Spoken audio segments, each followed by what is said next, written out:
नमस्कार, NF news पर आप सभी का बहुत स्वागत। मैं हूं आपके साथ अभिषेक पुंडीर।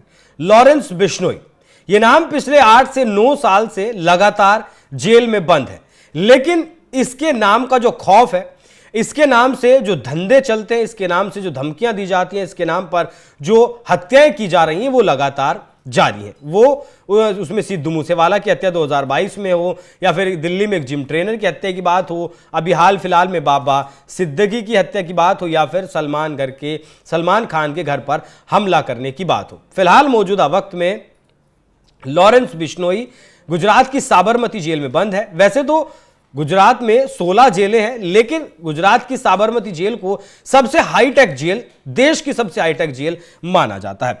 लेकिन सवाल यहां यह है कि पिछले 14 महीने से लॉरेंस बिश्नोई इस जेल में बंद है, और इस 14 महीने के दौरान लॉरेंस बिश्नोई का ना तो कोई घर वाला, ना कोई परिवार वाला उससे मिलने के लिए आया। उसके जो वकील हैं, वो जो केस लड़ रहे हैं, ना वो उससे मिलने के लिए आए। उसके बावजूद भी लॉरेंस बिश्नोई आखिर ऐसा कर कैसे रहा है? उसके ऊपर 79 केस दर्ज हैं, 10 मामले ऐसे हैं जिसमें पुलिस को उसकी गिरफ्तारी करनी है। 40 मुकदमे अदालत में लंबित पड़े हैं, और उसके बावजूद भी 14 महीने से वो एक जेल में बंद है, साबरमती जेल में बंद है। यहां जो लॉरेंस बिश्नोई बंद है, वो साबरमती जेल में फिलहाल 2 हिस्से हैं, एक पुरानी साबरमती जेल, एक नई साबरमती जेल। लॉरेंस बिश्नोई पुरानी साबरमती जेल में बंद है, और इस जेल में 10 कमरे हैं।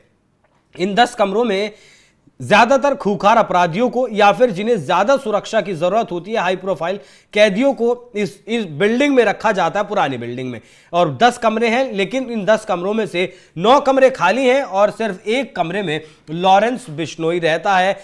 ना कोई आया 14 महीने में, ना कोई गया, सिर्फ पुलिस प्रशासन ही ऐसा है जो लॉरेंस बिश्नोई से वहां बातचीत करता है। बाकी सारा टाइम लॉरेंस बिश्नोई का तन्हाई में कटता है। लेकिन इसके बावजूद भी सवाल यह है कि आखिर लॉरेंस बिश्नोई इस तरीके के जघन्य अपराधों को कैसे अंजाम दे रहा है। साबरमती जेल में कुल 2600 कैदी बंद हैं, और उन 2600 में से ही एक लॉरेंस बिश्नोई भी है, लेकिन वो सबसे अलग है, और कैदी उस तक पहुंच भी नहीं सकते। इतनी सिक्योरिटी, टाइट सिक्योरिटी में रहता है। 24 घंटे वो सिक्योर सीसीटीवी फुटेज के अंदर रहता है। अब यहां कहानी को समझिए कि सिद्धू मूसेवाला का जब कत्ल किया गया, उससे पहले दिल्ली की तिहाड़ जेल में लॉरेंस बिश्नोई बंद था, लेकिन इस मामले में पूछताछ के लिए पंजाब पुलिस उसे भटिंडा जेल में ले गई, और साल 2023 के अगस्त तक वो इसी जेल में रहा। लेकिन साल 2023 के अगस्त में एक 200 करोड़ की ड्रग्स की खेप पकड़ी जाती है, जिसका लिंक पाकिस्तान से मिलता है, और उसका लिंक लॉरेंस बिश्नोई से भी मिलता है। तो इस मामले में इंटरनेशनल मामला था, बड़ा मामला था। लॉरेंस बिश्नोई की जो कस्टडी थी वो गुजरात पुलिस को चाहिए थी, इसीलिए गुजरात पुलिस ने दिल्ली हाईकोर्ट में एक अर्जी लगाई। अर्जी पर सुनवाई हुई, और कोर्ट ने इजाजत दे दी लॉरेंस बिश्नोई को ले जाने के लिए। तब से लॉरेंस बिश्नोई गुजरात की साबरमती जेल में बंद है। उसके बाद से एक कानूनी धारा लाकर केंद्र सरकार की तरफ से यह कहा गया कि लॉरेंस बिश्नोई को कोई भी राज्य की पुलिस पूछताछ के लिए किसी भी राज्य में नहीं ले जा सकती, भले कितना भी गंभीर मामला क्यों ना हो। ये इस धारा की जो मियाद थी वो 1 साल की थी। अभी अगस्त में 1 साल और इसे बढ़ा दिया गया। तो मतलब अब समझिए कि अगस्त 2025 तक कोई भी देश, किसी भी देश के किसी भी राज्य की पुलिस लॉरेंस बिश्नोई को अपनी कस्टडी में नहीं ले सकती है। 23 अक्टूबर को बाबा सिद्दीकी का जो मर्डर किया गया, उसमें भी लॉरेंस बिश्नोई सीधे तौर पर उसका नाम आया। मुंबई पुलिस ने जो मुकदमा दर्ज किया है, उसमें लॉरेंस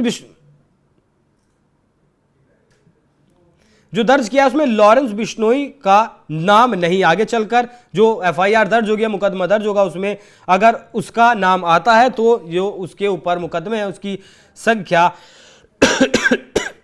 80 हो जाएगी। लेकिन अब यहां सवाल एक और भी है, और सवाल यह भी है कि जब तन्हाई में लॉरेंस बिश्नोई रहता है, 10 कमरे हैं, 10 में से सिर्फ 10 कमरों में एक अकेला लॉरेंस बिश्नोई रहता है, कोई परिवार वाला नहीं आता, कोई वकील उससे मिलने के लिए नहीं आता, उसके बावजूद भी पाकिस्तान में बैठे अपने दोस्त शहजाद भट्टी से वो ईद के मौके पर वीडियो कॉल कैसे कर लेता है? और जिस दिन वो वीडियो कॉल करता है उस दिन पाकिस्तान में ईद नहीं होती, तो अगले दिन कॉल करने की बात कहता है और फिर अगले दिन कॉल करता भी है। ये उपकरण, इलेक्ट्रॉनिक चीजें, इलेक्ट्रॉनिक गैजेट्स आखिर लॉरेंस बिश्नोई को कहां से जेल में उपलब्ध करवाए गए, ये भी एक बड़ा सवाल है। ध्यान देने वाली बात है कि तन्हाई में वो अकेला अपना 14 महीने से जीवन काट रहा है। वहीं कनाडा की अगर बात करें तो कनाडा में हरदीप सिंह निज्जर की हत्या के मामले में कनाडा ने सीधे तौर पर कहा कि लॉरेंस बिश्नोई के गुर्गों ने हरदीप सिंह निज्जर की हत्या की। गुरपतवत सिंह पन्नू, जो अमेरिका जिसे पाल रहा है, भारत का आतंकवादी है, उस पर जो हमले की साजिश रची गई उसमें भी लॉरेंस बिश्नोई का नाम सीधे तौर पर सामने आया। शहजाद भट्टी, जो पाकिस्तान का एक बड़ा गैंगस्टर है, नामी गैंगस्टर है और कई देशों में उसका ड्रग्स का कारोबार चलता है, इनसे भी लॉरेंस बिश्नोई के सीधे संबंध है। पिछले दिनों साल 2023 और साल 2024 में तकरीबन 2 दर्जन जो भारत के आतंकवादी थे, पाकिस्तान में पनाह लिए हुए थे, पाकिस्तान में कहीं रह रहे थे, उन लोगों को अज्ञात लोग गोली मारकर चले जाते हैं और उनका आज तक पता नहीं चलता है। रॉ पर भी आरोप लग रहे हैं कि लॉरेंस बिश्नोई रॉ के लिए काम कर रहा है, रॉ अपने लिए इस लॉरेंस बिश्नोई को इस्तेमाल कर रही। कनाडा में गोल्डी बराड़ बैठा है, वो लॉरेंस बिश्नोई की मदद कर रहा है। हालांकि ये सब दावे हैं, ये सब आरोप हैं, पुष्टि किसी भी चीज की नहीं है। सोशल मीडिया पर ये चीजें चलती हैं, विपक्ष अपनी तरफ से इन बातों का आरोप सरकार पर मढ़ता है कि सरकार ही इसकी पूरी तरीके से मदद कर रही है। हालांकि जो भी कुछ सच्चाई होगी इस मामले की सुनवाई के बाद वो सामने जरूर आ जाएगी। बाकी इस पूरी खबर पर क्या है आपकी राय, कमेंट कर हमें जरूर बताएं। धन्यवाद।